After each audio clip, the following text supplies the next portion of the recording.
Alright, it's been a while, back with EBIKE Take 9.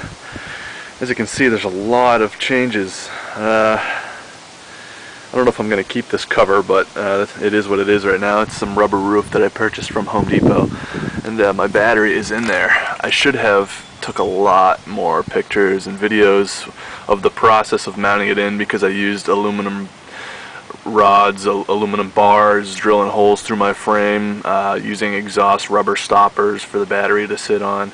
It's quite a mess under there, but it's all covered up. So, and I don't have to wear the backpack anymore. I still got my Anderson right there to plug it in.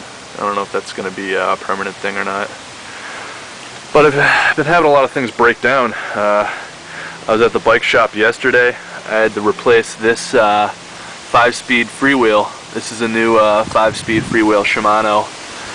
The one that was on there just had way too much side-to-side play, and while I was steady pedaling with my bike, because I like to anyway, it was just making tons of noise, and it got unbearable. So that had to get replaced. And as well, I told you I had some noise going on with my front crank. Ended up being I had a bent spider, which is these 4 bolts coming off of my crank arm here.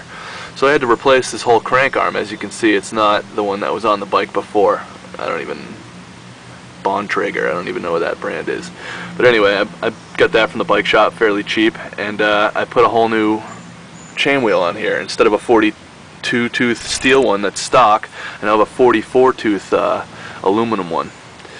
But when I did that, my front derailleur was way off, and I couldn't even use the set screws to pull it out far enough, because it's off my bike more than my other crank, probably about 3/8 of an inch. It's quite a noticeable difference. Like, I can fit my finger through here. I couldn't do that before at all. So, it lines up better with my faster gears, which I like, because I'm going fast all the time. I can steadily pedal with the bike now at about 25 miles an hour. Before it was about 19.5, 20. I'd start pedaling air. So to have this thing pulled out, I got a fake guy wire, which is just a a cable for a derailleur. But instead I just hooked it down there to my frame so it caught on. Brought it down to my derailleur, looped it around, and pulled it through so I could pull this off and keep it on my new chain wheel, so my chain doesn't fall off. So right now it's on there pretty good, and I got my rubber roof holding the whole battery inside my bike. Everything's been sturdy. I've put about 100 miles on it so far. I have the 48-volt 10-amp-hour LifePo battery, the duct tape battery in there. I didn't mount the lithium polymer in there.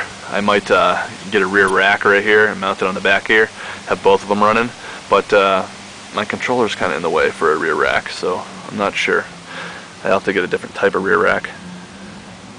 Still don't have my rear brakes, but I do have a tracking number, and I've been tracking it on the EMS website that they've been giving me, and it's in the United States, so it should be getting mailed to me shortly. Other than that, everything's been fine. I mean, it cost me some money at the bike shop the other day, but stuff's holding up. Now I just gotta take the whole rear assembly back apart again to put my rear brake on.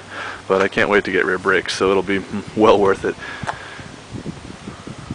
But if you have any questions on how I mounted this, or maybe once I take this off to get under there and do something, I'll shoot another video so you can see it.